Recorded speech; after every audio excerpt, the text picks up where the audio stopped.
Mi nombre es Lady Morelia Aquino Mamani y hoy les estaré hablando del tema de observación sistemática.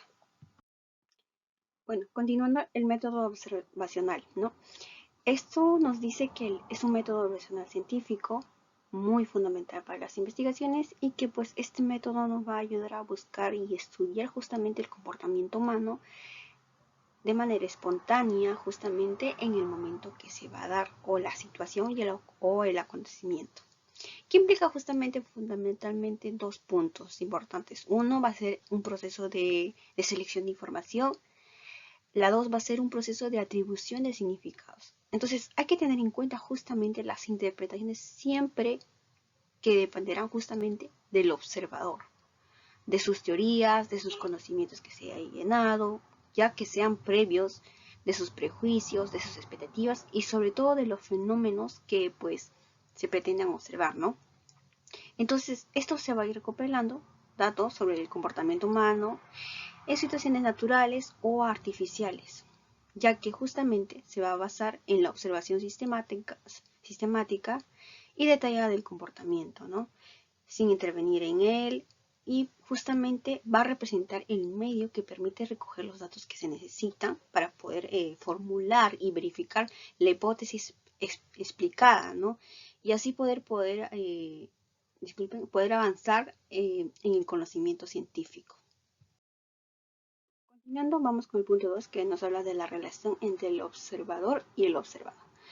Aquí sobre todo va a referirse a la distancia psicológica que va a existir pues entre estos dos personajes, ¿no? Y que vamos a ir con el primer punto que nos habla de la observación no participante, que justamente hace referencia a que no mantienen ninguna relación y que nunca pues estos dos personajes se han visto, ¿no? En este caso el observador y el observado. La participación de observación también nos dice que va a seguir disminuyendo aquí la distancia psicológica, debido a que justamente estos dos personajes tienen un mismo grupo familiar, ¿no? De repente la mamá o el hijo, papá, el hijo, ¿no? Debido a que justamente el observador conoce al observado y que habrá mayor grado de indiferencia hacia uno. Otro punto tenemos la observación participante. Aquí nos dice que hay un cierto grado de interacción entre los dos, en la cual van a poder ser quizás estable o incrementarse más o incluso decrementarse, ¿no? También otro punto tenemos la autoobservación. Esta hace referencia justamente que son la misma persona, pero con un subtipo conocido como autoobservación de conductas heteroobservables, que nos dicen que en el cual se va a producir la única excepción existente relativa que se va a producir un sesgo que pueda ser positivo. Continuando también tenemos el punto 3, observación, método y técnica.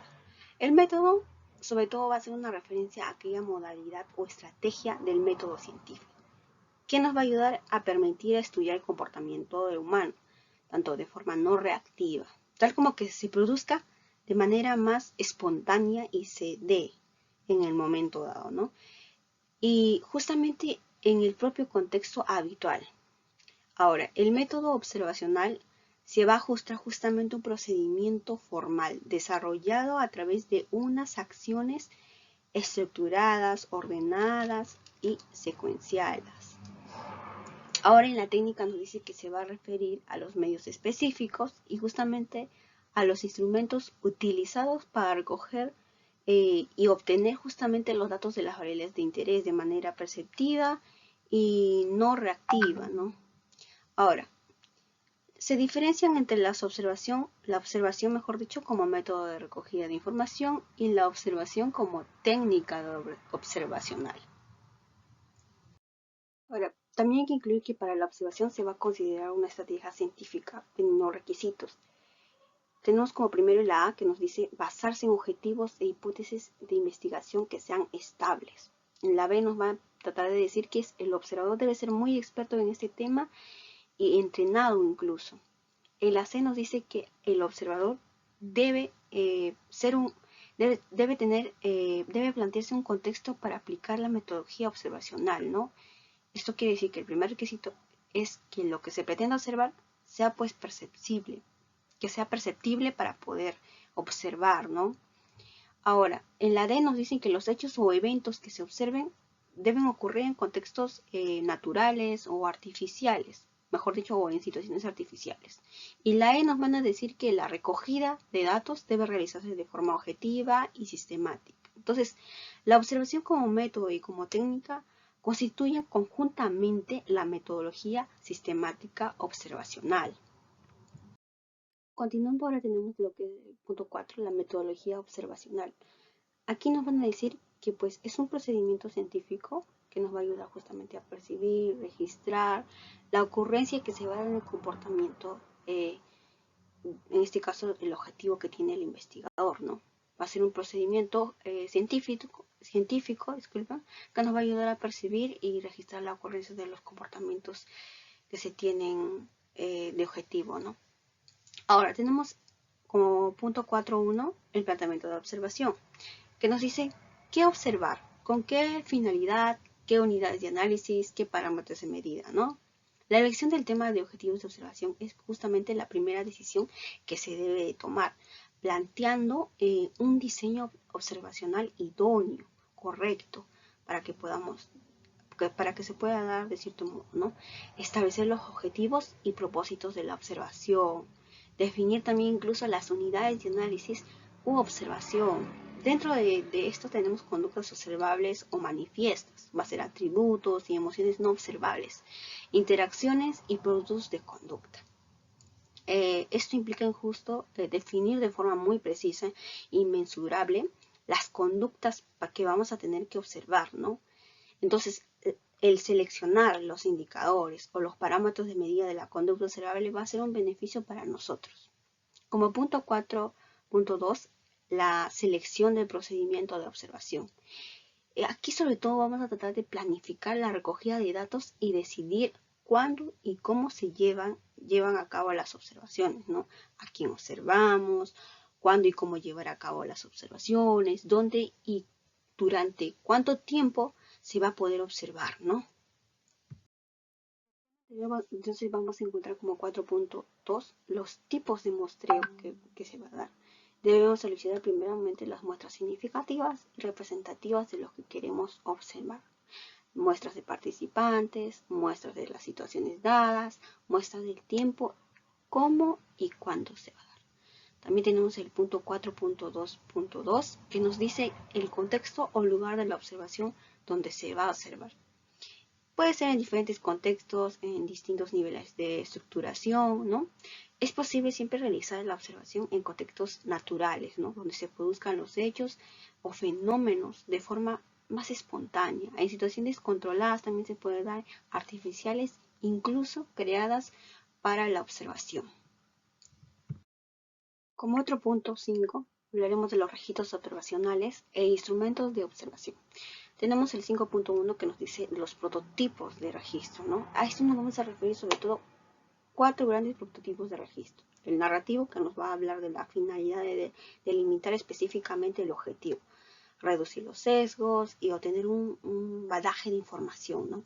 También tenemos el descriptivo, que nos dice el uso preciso de términos por la especificación de qué conductas debemos registrarse y cuáles no, y por su carácter pues secuencial. Tenemos el semi-sistematizado, que nos va a decir que son 2 grados habituales que se van a presentar. Uno con registro todavía tipo texto, pero incluyendo la segmentación en unidades, y el otro y la otra tabla formada por columnas, ¿no? En las cuales se hallan los niveles de respuesta. Y el sistematizado, que nos dicen pues subtipos especialmente registrados, codificado, listas de rasgos, tipos de catálogo o repertorio, ¿no? Entre otros también podemos incluir las matrices de interacción, las escalas de apreciación y los autorregistros. En el punto 5.2 hablamos de los instrumentos de observación. Aquí la lista de sesgos nos permitirá justamente construir los tipos básicos de instrumentos, sistemas de categorías y formatos de campo, que luego justamente mediante dichos instrumentos realizaremos el registro que conformará, mejor dicho, los datos de nuestro estudio, ¿no? En el punto 6 hablaremos de las garantías científicas de la observación, ¿no? está sujeto justamente a esas garantías fundamentalmente que habrá para valorar justamente la validez y la fiabilidad, mejor dicho, en todas las modalidades. Un instrumento puede ser validado sin medir lo que pretendemos medir, considerando que existe pues a veces siempre un margen de error. Y que con la fiabilidad nos referimos justamente a las medidas realizadas como un instrumento, no al instrumento en sí. Entonces, la fiabilidad se busca controlar los errores aleatorios o producidos por el azar en las observaciones que hemos realizado en este caso. En el punto 7 hablaremos de los análisis de datos, la interpretación de los resultados y conclusiones. Un interés compartido de la inmensa mayoría de los estudios observacionales es la captación justamente de las regularidades en el comportamiento, las cuales pueden diversificarse en la detección de patrones de conducta mediante el análisis secuencial de retardos, ¿no? La vectorialización de las relaciones entre conductas y mediante el análisis de coordenadas polares. Y también incluyendo la detección de estructuras temporales que tenemos el T-patterns. Último punto, el 8, consideraciones éticas en la observación de las personas, ¿no? A la hora de proceder ya en una observación, en muchas situaciones es necesario justamente pedir el consentimiento del observado, ¿no?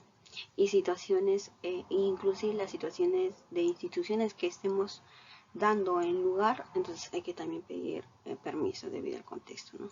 Sobre todo justamente con el objetivo que, pues, de nuestra observación, si es que tenemos a menores de edad, ¿no? O en situaciones en las que se puedan justamente violar la confidencialidad de las personas observadas. Entonces, podemos decir que la metodología observacional es una técnica de investigación valiosa y versátil que nos va a permitir justamente estudiar el comportamiento humano en situaciones naturales. Aunque tiene algunas limitaciones, sus ventajas hacen que sea pues una técnica muy utilizada en diferentes campos, ¿no? Entonces, para realizar una observación es importante seguir algunos pasos y elegir la técnica de observación más adecuada que nos ayude. Y con una observación cuidadosa y detallada, pues se pueden obtener datos valiosos sobre el comportamiento, ¿no? Y que nos puedan ayudar a entender justamente mejor el mundo que nos rodea. Gracias por su atención.